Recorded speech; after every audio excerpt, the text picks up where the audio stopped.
Bom dia, bom dia, bom dia. Esse é mais um Café com Coragem, feito para aumentar a nossa imunidade psíquica e emocional.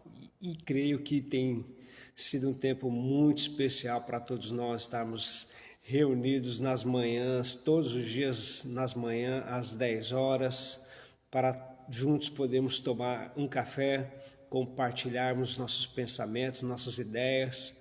Bom dia para você no Facebook, bom dia para você que está no Instagram, bom dia para você que está chegando aí no YouTube. Então Deus abençoe demais a tua vida e te fortaleça. Bom dia, pastor Isaac, meu amigo. Bom dia, Lígia. Tá chegando, hein? Tá chegando. O meu tá aqui também, ó. Tá chegando já o dia, hein? Falta só alguns dias aí, contagem regressiva, e que vem o Bernardo.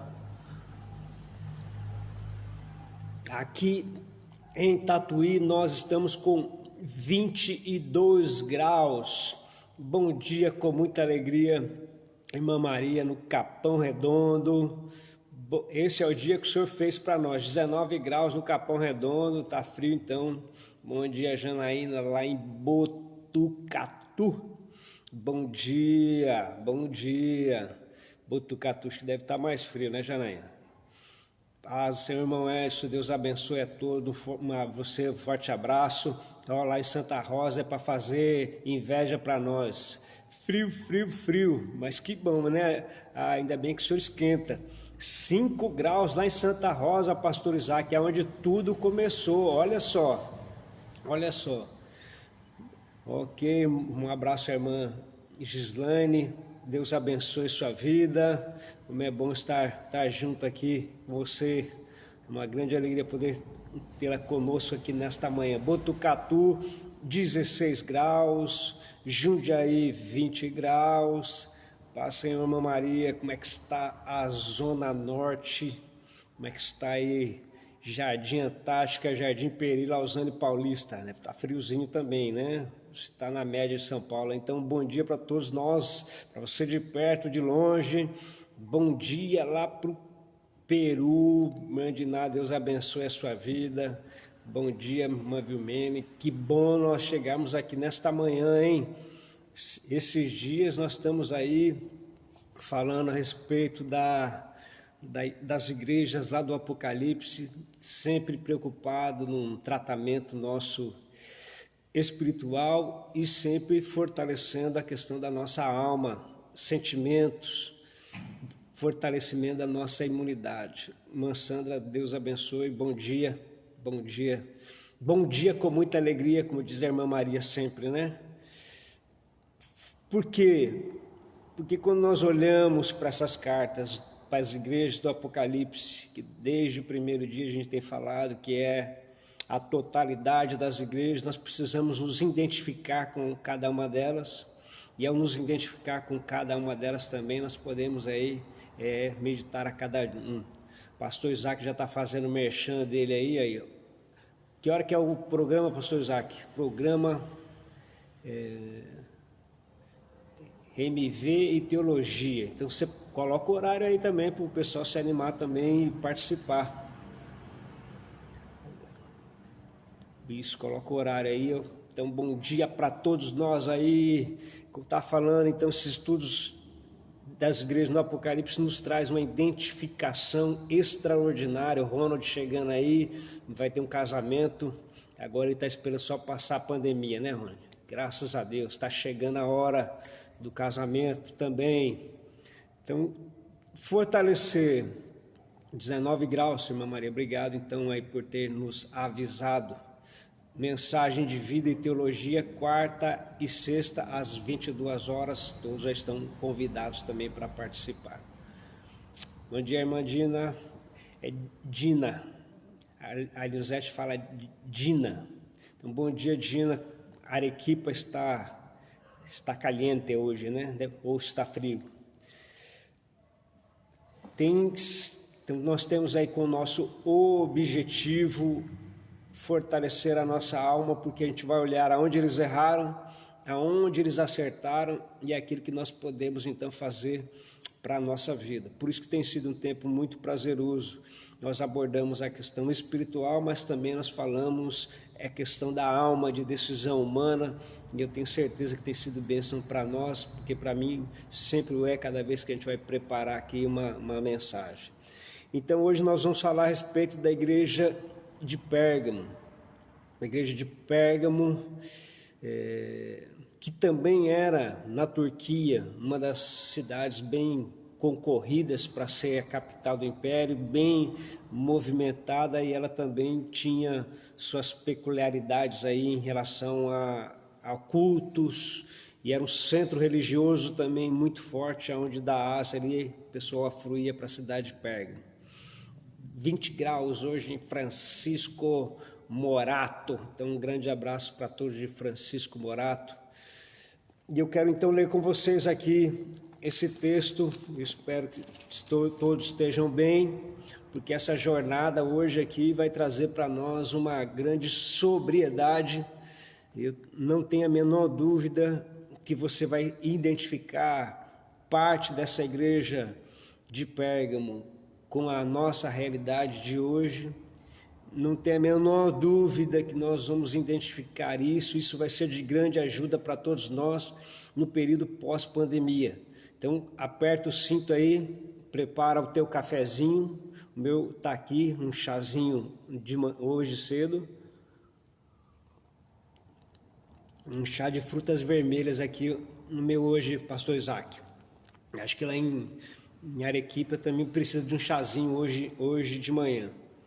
Quero ler junto com vocês, então, Apocalipse capítulo 2, do versículo 12 até o versículo de número 17, onde nós vamos falar a respeito dessa igreja maravilhosa, dessa igreja preciosa de Pérgamo, e extrair dela grandes lições. A palavra do Senhor vai dizer para todos nós assim: ao anjo da igreja em Pérgamo escreve: estas coisas diz aquele que tem a espada afiada de 2 gumes. Conheço o lugar em que habitas, onde está o trono de Satanás, e que conservas o meu nome, e não negaste a minha fé, ainda nos dias de Antipas, minha testemunha fiel, o qual foi morto entre vós, aonde Satanás habita.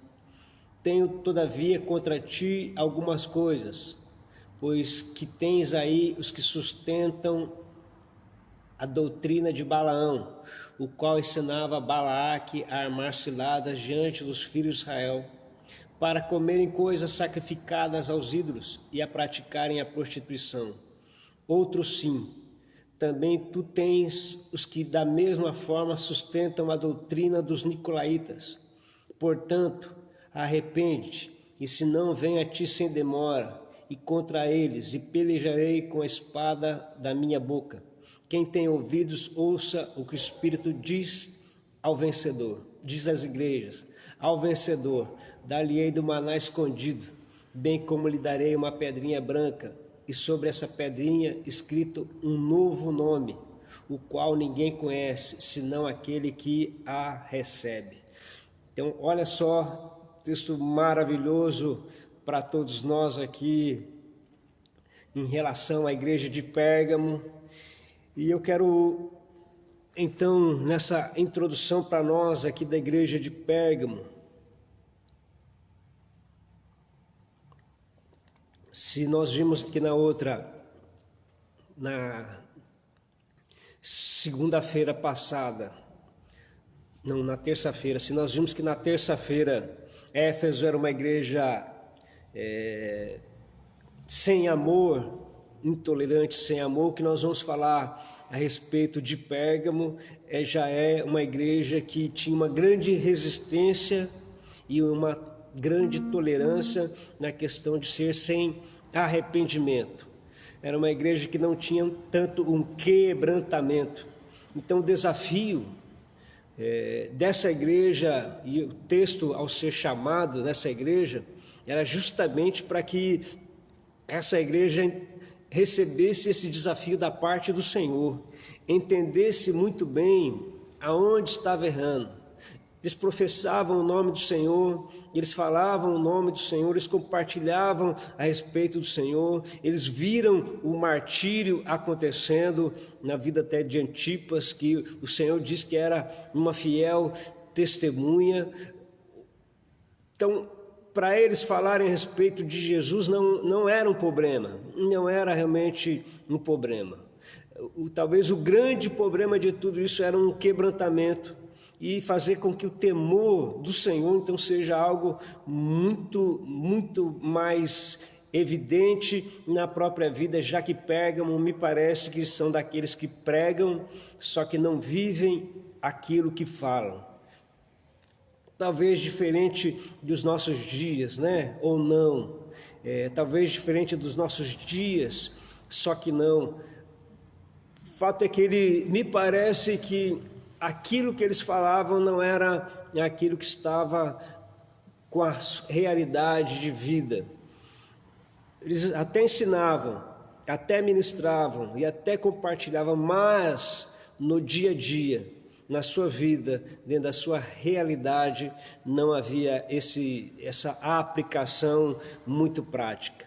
E como eu disse para vocês que Pérgamo também era um centro religioso, e é bom a gente situar a cultura e a realidade do lugar, porque depois a gente vai entender a aplicação daquilo que Jesus fala. E mais uma vez, eu acho que sempre vale a pena nós falarmos, né, que Jesus tem na mão dele, na sua mão direita, ele tem os seus pastores, ele tem as suas igrejas na palma da sua mão, e a maior certeza da vitória é justamente nós sabermos isso, que ele tem na mão dele a nossa vida, que ele tem na mão dele também as nossas igrejas, as nossas comunidades, que ele tem a tua vida, que ele tem a minha vida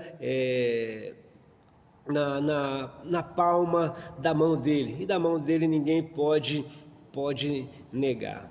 Então a igreja de Pérgamo, ela é um centro também religioso, e na igreja de Pérgamo havia 4 festas que eram um motivo pela qual boa parte dos outros da outra Ásia Menor saíam e fluíam até a cidade de Pérgamo, e lá na cidade de Pérgamo eles então celebravam essa festa. Eu anotei aqui alguma delas que eu acho que é importante, dessas 4, né?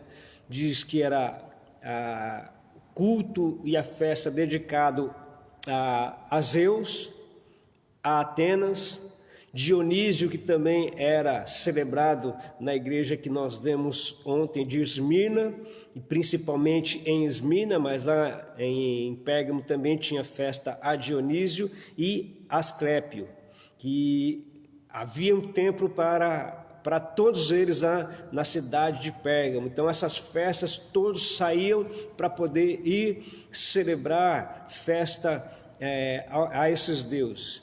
Então, quem era Zeus? Zeus era o pai dos deuses e dos homens. Então Zeus, mudando só a primeira letra, então era o pai dos deuses de todos os homens. Essa festa se caracterizava também com muita luxúria, questão de erotismo, e a cidade era tão bonita e também o templo tão bonito que acabou entrando também numa das 7 maravilhas do mundo há um período grande lá para trás. E era um lugar muito gigantesco e chamava a atenção. Dionísio, muita bebida, muita orgia. Então o culto a Dionísio era marcado por muita embriaguez. Vamos tomar um vinho e vamos fazer a festa e vamos celebrar ao Senhor, porque também vale a pena. E Atenas, que todos nós conhecemos muito bem, ou pelo menos da mitologia grega aí, que fala muito a respeito de Atenas, e tem o templo de Atenas até hoje também ou pelo menos parte do templo de Atenas, né? Parte do templo de Atenas que tem lá na Grécia. Então, o culto a Atenas estava ligado à agricultura. Então, celebravam-se nas colheitas, celebrava-se então a deusa Atenas, enfim. e era um culto onde também havia uma manifestação espiritual, havia um momento de êxtase, com certeza proliferavam outras línguas, nos momentos que a gente sempre vê que existem umas imitações por aí, dentro então desta questão. Mas enfim, queridos, tudo isso aqui serve para nós nos identificarmos o porquê que Jesus então vai falando a respeito das igrejas. Por que Jesus entra dentro dessa cultura? A maneira como o Senhor conversa com a igreja e aborda, ele sabe muito bem da realidade que ela está vivendo. Por isso que quando ele chega no capítulo 2, no versículo 12, ele vai apresentar aquilo que realmente elogia, ele traz o elogio, traz uma cobrança, ele traz uma palavra para que essa igreja pudesse voltar. Mas está gravadinho tudo aí, meu Maria, só separar algumas horas aí. Você que pode acompanhar também os outros estudos aí que estão todos gravadinhos, graças a Deus, hein? Então, versículo 12 ele diz: ao anjo da igreja em Pérgamo escreve: estas coisas diz aquele que tem a espada afiada de 2 gumes. Ele chama a atenção da igreja, de Pérgamo, e ele diz: estas coisas diz aquele que tem a espada afiada de 2 gumes. E todos nós também sabemos muito bem que a espada está relacionada à palavra de Deus, porque a revelação se tornou bem clara para nós na carta do apóstolo Paulo aos Efésios, a partir do capítulo de número 6. Pastor Isaac, olha, vai acompanhando aí as colocações para ver se está certinho. Por que uma espada afiada? O escritor aos Hebreus fala que é uma espada afiada porque ela vai cortar 2 gumes, porque ela vai cortar tanto de baixo quanto de cima, dos 2 lados. Do lado vai cortar para a salvação e do outro lado vai cortar para a condenação. Por isso ele diz: a espada afiada de 2 gumes. É essa espada que vai justificar o homem e é essa espada que vai condenar o homem. Da mesma maneira como ela condena, da mesma maneira ela traz para o homem a salvação. Então ele se apresenta dizendo: aqui quem está é o verdadeiro juiz. Aqui quem está é o verdadeiro juiz. E esse verdadeiro juiz, na hora do juízo, ele vai fazer uma avaliação correta, 100%. Então, ele está se apresentando, mostrando para eles, dentro desse centro marcado por aqueles que detêm o seu domínio e o poder. Talvez tivesse um Supremo Tribunal Federal lá também, e ele fala, está se apresentando dizendo, aqui está falando aquele que realmente está acima de todos os juízes da humanidade. Por isso que ele vem e se apresenta: eu tenho a espada afiada de 2 gumes, conheço o lugar em que habitas, onde está o trono de Satanás, e que conservas o meu nome e não negaste a minha fé.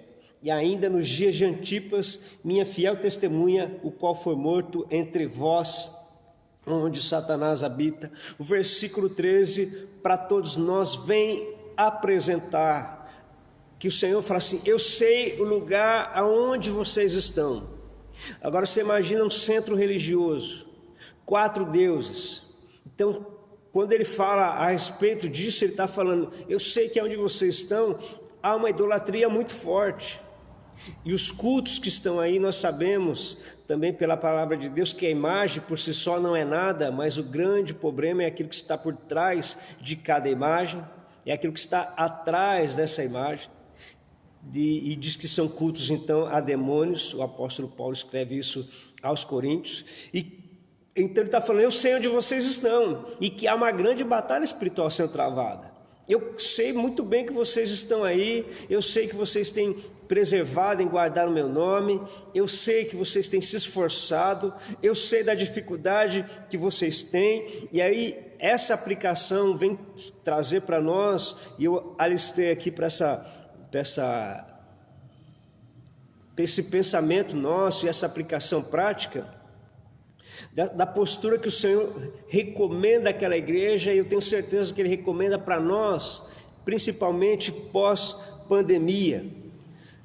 E eu acho que isso aqui, dentro disso que eu escrevi ontem à noite, depois do culto, meditando e tal, eu escrevi, eu acho que é interessante eu compartilhar com vocês por uma aplicação nossa, e é que ele vai falar assim: eu sei aonde você vive, contudo você permanece fiel. Eu sei aonde você vive e contudo você ainda permanece fiel. Então, algumas coisas que eu acho que nós precisamos estar certos como o povo de Deus. Deus conhece todas as coisas, sabe onde nós estamos, sabe a pressão que nos é exercida. E quando eu falo de Pérgamo ser uma igreja ingrata, é porque me parece que essa igreja, em algum momento, ela vai fazendo com que as festas de lá também sejam as festas dela, e aí foi justamente por conta disso que eu acabei escrevendo isso aqui. Deus já conhece as nossas obras, já sabemos disso, conhece o nosso sofrimento, conhece o contexto do qual nós estamos inseridos, só que também Ele conhece as nossas motivações. E ao conhecer as nossas motivações, Ele sabe também das aflições e das pressões que nós sofremos. Por isso que Ele olha para Pérgamo e Ele fala assim: olha, eu sei onde você vive e eu sei da sua dificuldade. Em outras palavras, Ele está dizendo assim: eu sei dos perigos que você está correndo, eu sei da batalha que você está enfrentando, tudo isso eu sei. Permaneça então fiel, como aconteceu com Antipas, a minha fiel testemunha e que morreu aí no meio de vocês. Então permaneçam fiel, aguentem firme, não abram mão dos seus valores, não se intimidam de repente com algum sofrimento que vocês possam vir a sofrer e então a passar, mas se mantenham fiéis. Pois bem, essa é a postura de alguns de Pérgamo, e essa é a postura que o Senhor também pediu a eles, e aí eu anotei para nós aqui, ó. Essa é a postura que o Senhor tem recomendado a cada um de nós. Que tipo de postura é essa que Ele deseja de cada um de nós? Que vivemos neste mundo, que antes da pandemia era uma realidade religiosa e agora, depois da pandemia, não pode mais viver. Há algumas coisas que eu acho que a gente tem que fugir. Existem algumas coisas que a gente tem que deixar de lado. Primeiro pensamento que eu acho que a gente tem que fugir e deixar de lado é que a igreja ela não vai se resumir nas quatro paredes e no tempo que nós nos reuníamos. Nós não podemos nos acostumar com esse roteiro religioso, nós não podemos nos acostumar apenas com as quatro paredes. Nós não podemos acostumar com a história de que nós amamos a Deus, mas nós temos raiva, ira e ódio e falamos mal de alguns irmãos.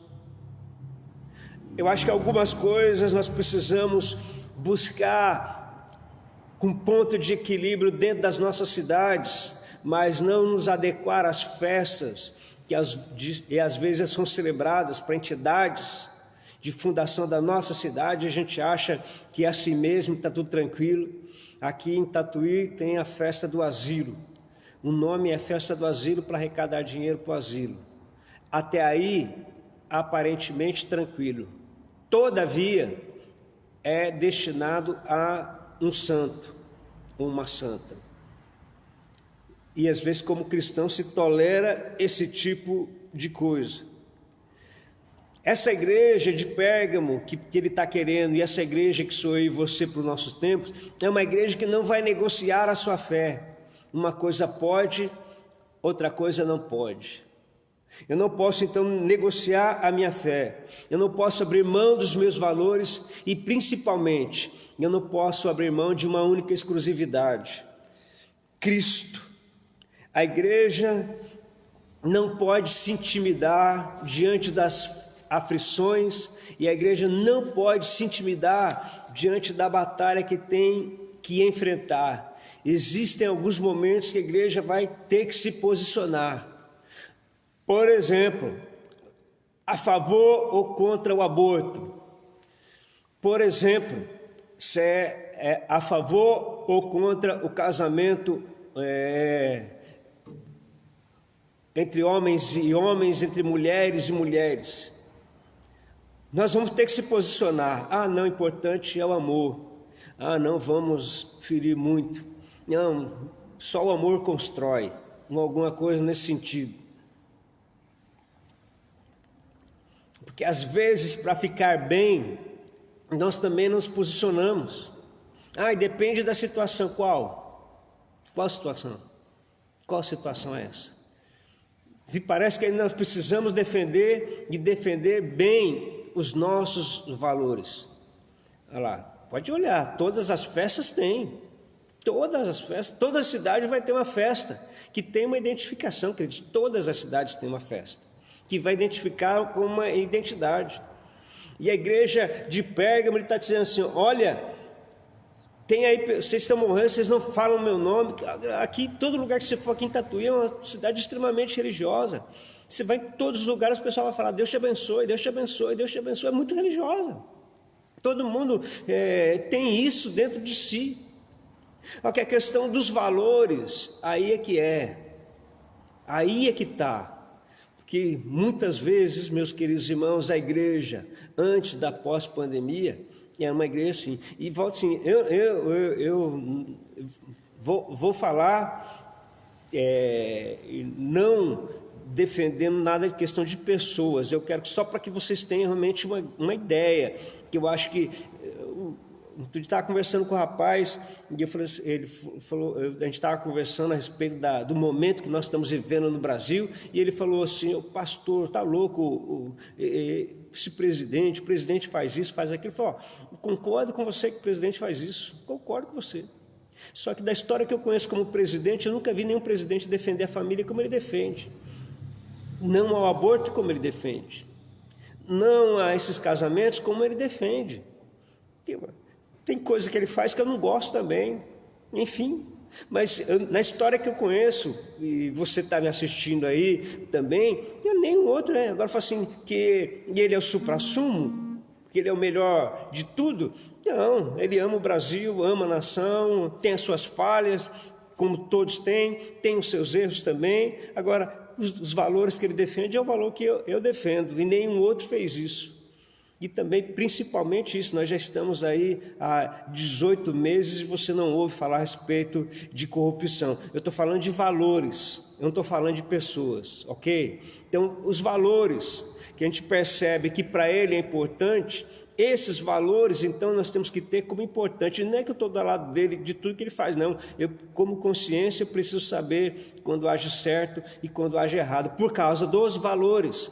Como cristão, então, eu tenho os meus valores. Eu sou contra o aborto, sou contra esse tipo de casamento, eu sou contra, e ponto. E esse posicionamento eu acho que tem que ser bem claro para a igreja que quer ser o sal da terra e luz do mundo. E por que você é claro? Aí sim eu tenho que ter as minhas convicções, e não é preconceito, é um conceito definido. Não é tem preconceito? Não, é um conceito definido que eu já tenho em relação a determinadas coisas. E esses valores não vão mudar. Por quê? Porque a Bíblia Sagrada está dizendo que não pode. Porque a Bíblia Sagrada está ensinando que não pode. Porque a Bíblia Sagrada, que é a palavra de dois gumes, por isso que ele diz assim: olha, vocês estão participando das festas lá também, vocês estão indo lá para comer um docinho, vocês estão indo lá, e tudo isso daí é consagrado. Não vai, festa do asilo aqui em Tatuí, eu não vou. E não é por causa da festa em si, mas é por causa daquilo que está sendo arrecadado e qual é o objeto de culto por trás de tudo aquilo. Você percebe a sutilidade? Participem da festa de Atenas, mas vocês conhecem Jesus. Participem da festa de Diocleciano, mas vocês conhecem Jesus, não tem problema nenhum. Vai lá, mostra que você ama todo mundo e que vocês estão juntos, e não é esse o objetivo do Senhor. O Senhor quer ser o único, Ele quer ser o Senhor da nossa vida, até mesmo porque nós estamos falando a respeito de valores eternos, nós estamos falando de eternidade, nós estamos falando de céu, nós estamos falando de morar no melhor lugar. É lá que eu acho que você e eu, nós queremos morar. Então ele diz assim, eu sei que a pressão ela é grande, mas eu quero que vocês se mantenham firmes. Eu quero que vocês se mantenham firmes como Antipas se manteve firme e por causa da sua fé ele morreu. Percebe? A palavra de reprovação que ele traz aqui é: tenho todavia contra ti algumas coisas, pois que tem aí aqueles que sustentam a doutrina de Balaão, o qual ensinava a Balaque a armar ciladas contra os filhos de Israel, para comerem coisas sacrificadas aos ídolos e a praticarem a prostituição. Qual era a palavra de reprovação? Era da postura que eles estavam tendo em face àquela situação que eles estavam vivendo de ir. Vocês lembram da festa de Cosme e Damião, que dava o saquinho de balinha? Pega lá o saquinho de balinha lá, a gente ora aqui e a gente desconsagra. A questão é saber da onde está vindo. Saber da onde está vindo. Paulo escreve isso aos Coríntios, dizendo, eu não vou participar, eu nem vou compartilhar as coisas que são consagradas aos ídolos. Se eu sei da onde está vindo, não serve. Se eu sei qual é o objeto de adoração por trás daquilo, não serve. Então, preciso, com a minha consciência, entender que Jesus ele é o primeiro. E essa prática era reprovada. Eles iam até as festas, bebiam um pouco, porque tomar um copo de vinho não fazia mal nenhum. Tomar ou comer alguma coisa consagrada ali da festa não fazia mal nenhum. Então aqui ele está falando assim, eu sei que existe uma pressão muito grande e tal, só que eu quero que vocês me tenham como primeiro lugar. E me ter como primeiro lugar envolvia então uma busca de santidade e de uma vida diferente. Ser cristão realmente seria diferente. Ser cristão seria olhar e falar assim, nós somos diferentes. Ser cristão seria nem todo mundo paga as suas contas em dia, mas eu vou pagar minhas contas em dia. Eu vou honrar os meus compromissos. Olha, graças a Deus isso não acontece na igreja, mas comeu na igreja, está devendo na igreja, na cantina, vai pagar. Graças a Deus isso não é problema nosso, da nossa geração, mas enfim, é importante a gente falar dessas pequenas coisas, porque é questão de uma consciência, de saber o que é certo, o que é certo, o que é errado, o que é errado, de valorizar pequenas coisas. Então, se eu estou falando de Jesus, eu preciso agir como Jesus agiu, aceitar aquilo que Jesus aceitou. Era isso que ele estava querendo. Vocês estão falando de uma coisa, mas há um pensamento dúbio. Vocês estão falando do meu amor, mas vocês não valorizam estar junto com as pessoas que eu amo. Vocês estão falando de amor, mas vocês não amam um ao outro. Vocês estão falando que me amam, mas vocês têm dificuldade de relacionamento um com o outro. É isso que ele está falando, e ele está falando assim, olha, e a dificuldade que eu tenho é que vocês estão tolerando aqueles que estão aí no meio de vocês. Queridos, eu quero contar para vocês um segredo aqui, um segredo. Quando nós chegamos aqui em Tatuí, tinha escola dominical e cada um se reparava e dividia nas suas classes. E aí, depois, terminando a escola dominical, aí um dia que estava conversando, falou assim, pastor, quer dizer que então pode tomar um vinho?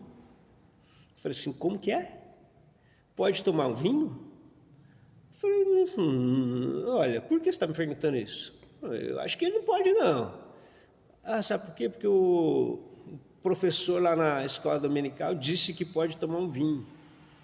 Pode tomar um cálice de vinho antes do almoço. Sempre. Falei, falou. Tá bom. Não falar o nome do santo.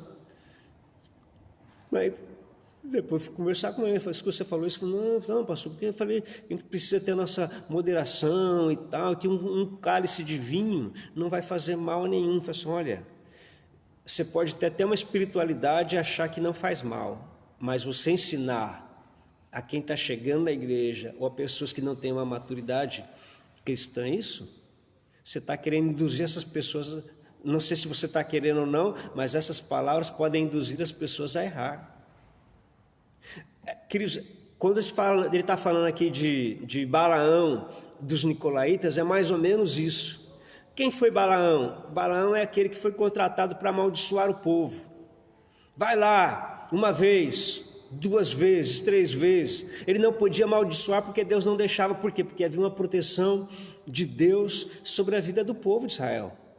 Aí ele faz o quê? Ele chama Balaque e fala assim: Balaque, é o seguinte, fala para eles o seguinte, ó, envia as mulheres moabitas, envia as mulheres estrangeiras no meio deles. Eles vão se apaixonar por elas, eles vão se deitar com elas, eles vão eles servirão os deuses delas. Automaticamente não preciso nem amaldiçoar, porque aí a maldição já vai estar sobre a vida deles. Queridos, percebe a sutilidade? A proteção de Deus, a graça de Deus, a bondade de Deus está sobre a nossa vida. Nós já fomos abençoados, nós temos toda a sorte de bênção, mas quando vem uma sutileza de uma situação como essa, toma apenas um copinho de cerveja, uma latinha de cerveja, enfim, ou assiste um filme ali, ou veja uma revista, pronto. Você não precisa nem ser amaldiçoado, porque automaticamente a proteção de Deus saiu da sua vida, e foi justamente isso que Balaque e Nicolau está ensinando ao povo. Olha, você não precisa nem vir aqui para amaldiçoar, porque Deus não deixava, mas se você fazer com que eles deem um jeitinho brasileiro, ai, credo, se eles, vai lá, faça com que eles deem um jeitinho brasileiro, e quando eles darem um jeitinho brasileiro, aí então automaticamente a bênção de Deus, a proteção de Deus saiu da vida deles, e é automático que se a bênção saiu, a maldição entra. E aí é justamente isso que ele está falando assim: olha, não tem como a gente estar no meio termo, ou está de um lado ou está do outro, estamos na bênção, estamos na maldição, porque a espada afiada de 2 gumes, ela vai cortar dos 2 lados. Tem problema escutar música secular? Tem problema? E daqui a pouco a gente já está batendo a perninha. Que não dá para vocês verem aqui, mas está batendo a perninha, então tem que mexer aqui. Mas percebe? Nós estamos num sistema extremamente complicado também, porque é essa ingratidão de Pérgamo que tinha levado muitos a uma mistura. Apesar de ver, e aí chama para nós a responsabilidade, apesar de ver Antipas morrendo, eles também querem ser crentes maduros, eles querem ser pessoas extremamente tranquilas. Então, aquele morreu por causa de Jesus, Antipas, mas nós podemos manter vivo, cultuamos a Diocleciano, cultuamos a Deus, saímos só no pezinho, saímos nas escolas de samba aí também, enfim, nós vamos aceitando as coisas tranquilamente, aí automaticamente a bênção de Deus sai da nossa vida e olha o que entra aí. Por isso que ele traz uma palavra de reprovação. Tanto a Balaão e Nicolaíta diz assim: não vá tão fundo, não mergulhe tanto. Era aquela negociata de Faraó que nós tivemos nas nossas lições passadas, lembra? Não seja tão chato, muito fã chato, mas de ter a nossa postura, o nosso comportamento. E para nós avançarmos aqui, há uma promessa então do Senhor, a partir do versículo de número 15. Outros sim também tu tens, da mesma forma sustentam doutrina, portanto arrepende-te, e se não venho a ti sem demora, e contra eles, e pelejarei com a espada da minha boca. Então ele está falando aqui agora a respeito do juízo, ele está falando a respeito de restaurar essa fé cristã, e eu anotei aqui, um famoso escritor disse que os cristãos evangélicos estão aderindo a estilos de vidas hedonitas, materialistas, e são egoístas, com a mesma propensão que o mundo geral. para uma oferta na igreja e para ajudar a igreja, uma grande dificuldade. Para fazer uma dívida, para estar bem dentro de um sistema, fazemos muito bem. Eu preciso andar sempre muito bem arrumado. Aqui o missionário não precisa nem de ajuda, e a igreja também não, e os irmãos da igreja também não. Quando se pede 1 quilo de arroz, quando se pede para fazer uma cesta, não, eu estou preocupado com as minhas dores. Isso se chama hedonismo, isso se chama olhar para dentro de mim apenas, isso é olhar apenas então para a minha realidade. Eu preciso olhar, essa reprovação que o Senhor traz à igreja deles era justamente disso, de pessoas que estão preocupadas consigo mesmo, quando o cristianismo nos ensina justamente ao contrário. Quem quer ser o maior, que serve. Quem quer ser o bambambam do negócio, que sirva aos outros. Quem quer ser aquele que vai socorrer, bem-aventurado é aquele que dá, e não aquele que recebe. Bem-aventurado é aquele que passa as dificuldades, as afrontas, ok, por causa do nome dele. Essa é a chamada do cristianismo para a nossa geração agora, para essa igreja que ele quer restaurar. O Senhor não pode de jeito nenhum, e a pessoa estamos dentro da igreja, mas somos egoístas, não sentimos a dor do irmão. Aliás, a palavra de Deus diz que se eu sei que o irmão está passando fome e eu não ajudo, eu estou pecando. Palavra de Deus, irmãos. Palavra de Deus, palavra de 2 gumes. Você viu fulano de tal passando dificuldade, você fala Deus abençoe? De jeito nenhum. A igreja precisa voltar, a igreja de Pérgamo precisa nos ensinar, meus irmãos. Precisamos olhar para essa igreja e tirar as lições como das outras também. Da onde veio sempre haverá. Aquele que aumentou a nossa sementeira, aquele que nos deu a semente, sempre vai aumentar a nossa sementeira. Deus é fiel para sustentar a nossa vida em nossos caminhos. Deus sempre vai ser fiel. Então ele olha para mim, ele olha para você e fala, é hora de uma restauração. E dentro desse processo de restauração, Jesus fala assim, olha, eu vou fazer algo extraordinário no meio de vocês. E ele diz, quem tem ouvidos, ouça o que o Espírito diz à igreja.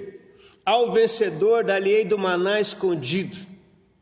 Primeira coisa é do maná escondido. Olha que coisa maravilhosa, hein? Por isso que eu falo que a igreja da ingratidão, porque essa igreja se assemelha em alguns momentos, aspectos, à igreja do deserto. Ele fala 2, né? Primeiro do profeta Absalão, e depois ele vai falar justamente do maná. Por quê? Porque a palavra de Deus diz que o Senhor mandou o pão do céu para eles. O pão do céu desceu para eles, o maná que eles colhiam todos os dias, lembram? Tinha que colher só para o dia, e quando chegava na sexta eles colhiam para 2 dias e tal. Eu fico imaginando esse maná.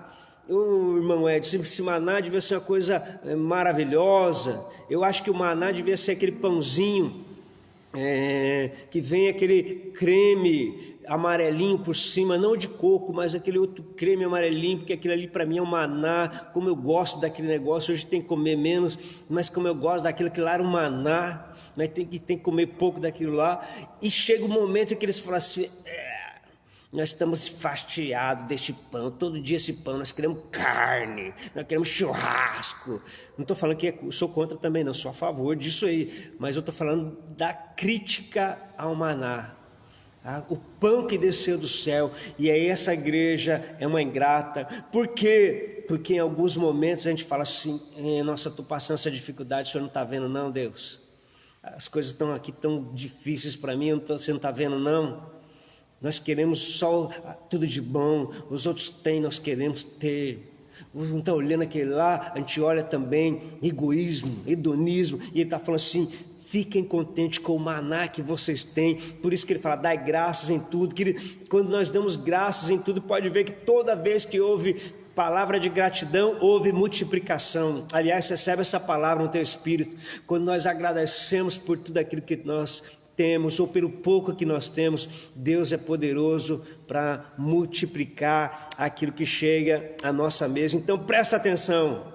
Portanto, arrepende-te, senão virei em breve até você e lutarei contra eles com a espada da minha boca, essa espada que vai cortar dos dois lados. Se nós não mudarmos, se a igreja não mudar, a palavra do Senhor vai vir e nós temos que lutar contra ela, e aí pode ser que nós sejamos cortados. E por que ele está falando? E por que nós estamos falando? Por que ele fala de lutar com essa palavra? Vocês lembram também que João, no capítulo 5 de Apocalipse, ele come o livro, é aberto, o anjo vai dar a João um livrinho e ele come o livro. E quando ele come o livro,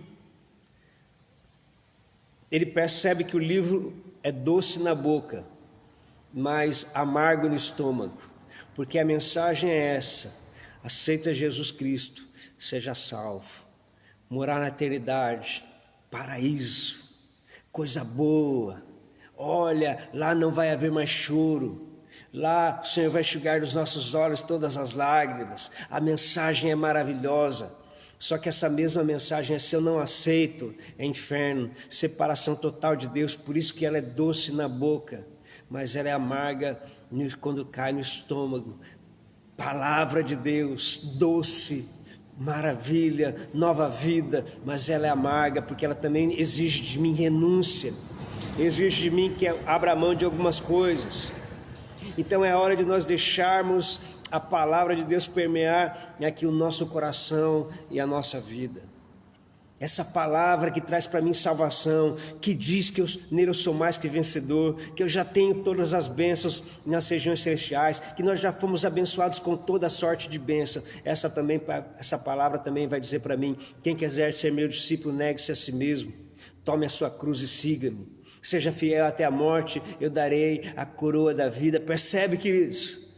Palavra fiada, doce na boca, mas acaba sendo amarga no nosso estômago. E ele fala assim também, dentro dessa construção de valores, ele fala assim: eu vou te dar uma pedrinha branca, que sobre esta pedra vai estar escrito um novo nome, e somente você sabe. Ele está falando de uma reconstrução de identidade, uma reconstrução da identidade e dos privilégios de fazer parte do reino de Deus. Também lhe darei uma pedra branca com um novo nome nela escrito, que somente aquele que recebe então a conhece. Em Cristo nós temos a nossa identidade reconstruída, ou nele nós construímos uma nova identidade, com um novo nome, com os privilégios das cartas naquilo que a gente lê, que esses privilégios somente quando o Senhor revela a cada um de nós sabemos muito bem quais eles são. Quando nós mergulhamos na palavra, nós vamos ver quantos privilégios que nós temos. Isso me lembra até daquele rapaz que ganhou uma passagem para uma viagem de navio. Ele estava sempre lá no cais, ele precisava viajar, e ele não sabia, ficava lá chorando e pedindo para que alguém pudesse ajudar ele a comprar aquela passagem. E então tem uma profissão: eu vou comprar a passagem para você, você vai embora para a tua terra, você vai ver o pessoal. E aí ele pega aquela passagem e entra dentro do navio, tem 2 pãozinhos na bolsa, 3, umas garrafinhas de água que ele enchia no banheiro, e o pessoal vinha para servir o almoço, ele fala assim: não, obrigado, eu não quero. Vinha o café da manhã, eu falei: não, obrigado, eu não quero.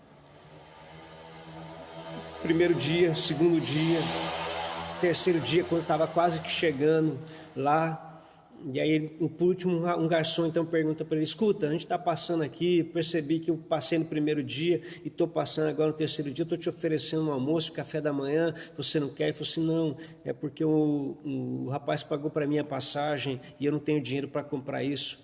E aí o garçom falou para ele: escuta, tudo isso daqui estava incluído na passagem, você não aproveitou porque você não quis. Porque ele não sabia que estava incluído tudo aquilo na passagem, ele não usufruiu da vida abundante, ele não usufruiu de tudo aquilo que aquela passagem garantia para a vida dele e para ele. Quando a gente olha então essa realidade, muita gente não sabe o que está escrito por completo aqui. e por ignorância não desfrutam de uma vida espiritual, porque saem debaixo da bênção, porque depois é só a gente orar e está tudo certo, e nós resolvemos a nossa vida, nós perdemos aqui o melhor. Eu quero concluir justamente com esse tempo aqui. Pérgamo ele fraquejou ou foi ingrata com Cristo.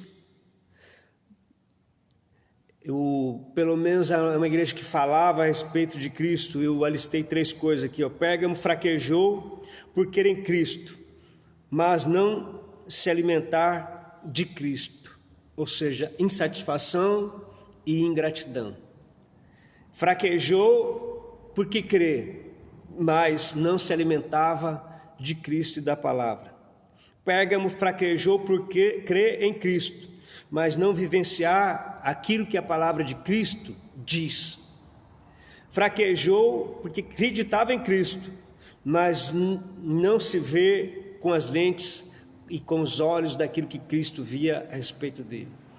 E dentro dessa cultura da pedrinha branca, como lá era um centro também de grandes juízes e sempre matéria para estudo, quando a pessoa tinha os seus abusos de trabalho e ele entrava com pedido de liberdade, os escravos entravam com pedido de liberdade e eles iam para julgamento.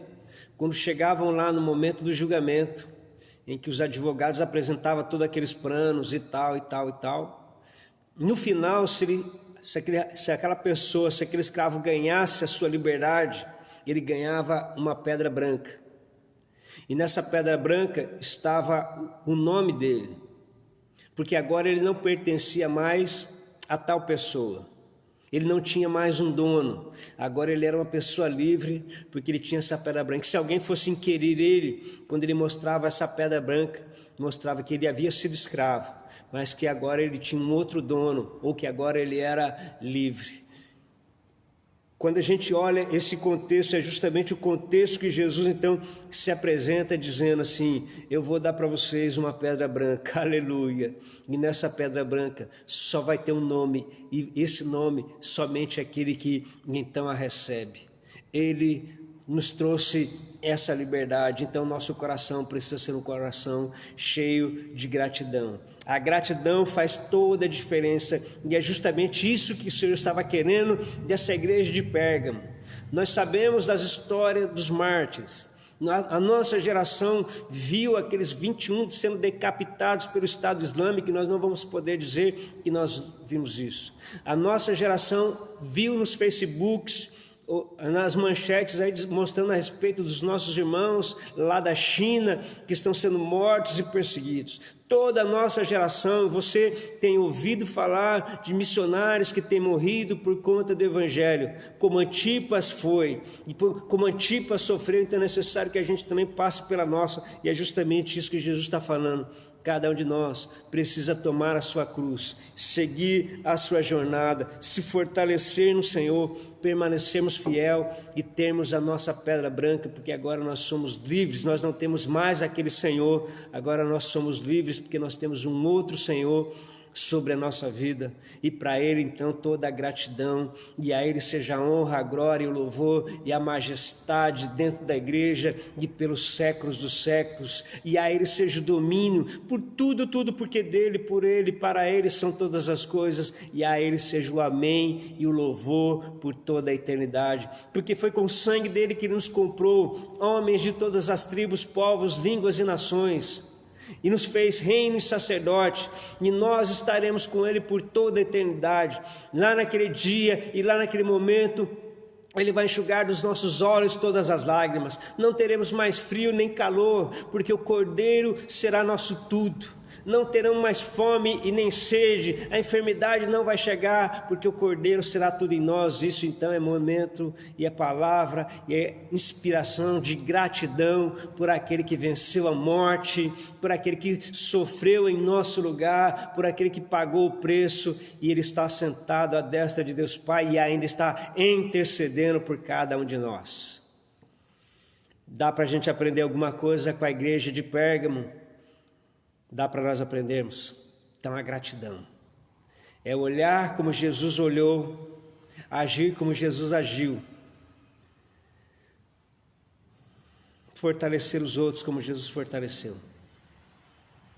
Palavra de reconciliação, palavra de recomeço, palavra de esperança, palavra de um novo, palavra e atitude de samaritanos, socorrer, ajudar, auxiliar, tirar de nós todo o hedonismo, todo o egoísmo e permitir que a palavra de Deus habite em nosso coração e na nossa alma. Vamos orar nessa manhã, queridos. Vamos orar nessa manhã, vamos agradecer a Deus. Vamos. Senhor, mais uma vez, nós estamos diante do Senhor, gratos por tudo aquilo que o Senhor tem feito na nossa geração. Somos privilegiados, porque é que nós temos tudo. Te agradecemos porque nós moramos no Brasil, e aqui nós temos tudo. Oh Deus, te agradecemos pelo teu cuidado, não somente a nós, mas também aos irmãos do Peru, porque, Senhor, também na cidade de Arequipe, na cidade de Lima, também não há falta de nada. Deus, ajuda a olharmos para os pobres, para os necessitados. Ajuda, Senhor, a colocarmos o pão de cada dia, o mantimento, na casa daqueles que não têm, dos órfãos, das viúvas, dos necessitados. Ajuda-nos, Senhor, como igreja, a olhar para aqueles que estão chorando. Ajuda-nos como igreja a olharmos para um todo e não apenas para nós mesmos. Ajuda nós a olharmos para aqueles que estão chegando na igreja e a confirmarmos ele na fé, com uma palavra genuína, de um Jesus verdadeiro, genuíno, que supre as nossas necessidades e que nos fortalece. Abençoa a vida dos meus irmãos e da qual igreja, Senhor, todas as igrejas das quais nós estamos sendo representados aqui nesta manhã, que essa palavra possa nos fortalecer. Que a igreja de Pérgamo seja para nós uma inspiração daquilo que o Senhor deseja para nós no período pós-pandemia e que possamos mudar. Nos ajuda, Senhor, nos ajuda, não é fácil, por toda a sedução do mundo. Nos ajuda, Senhor, a vencer tudo isso e sabemos que só podemos vencer se for através da Tua palavra. Então abençoa o nosso coração nesta manhã, glorifica o Teu nome, confiamos em Ti e oramos no nome de Jesus. Amém, amém, amém. Deixa a palavra de Deus satisfazer o seu coração. Maná, palavra que vem, que supre as nossas necessidades. Vamos permitir que o Senhor construa a nossa nova identidade. E vamos ser gratos a Deus por esse novo nome que Ele nos deu, um nome e um sobrenome. Que Deus abençoe o seu dia, dizendo em todo tempo, em todo momento, se Deus é por nós, quem será contra nós? Aquele que não poupou seu próprio filho, com ele também nos dará todas as coisas. Que você tenha um dia abençoado, que você tenha um dia próspero na presença do Senhor, que Ele possa suprir cada uma das suas necessidades. Compartilhe essa palavra de esperança com alguém, transmita, ligue, manda uma mensagem. Se você quiser também, compartilhe esse texto e essa mensagem com algumas pessoas que de repente você conhece. Deixe o Senhor ser tudo em nós. Ele é a esperança da glória. Cristo em nós, a esperança da glória. Um forte abraço. Amanhã às 10 horas eu espero você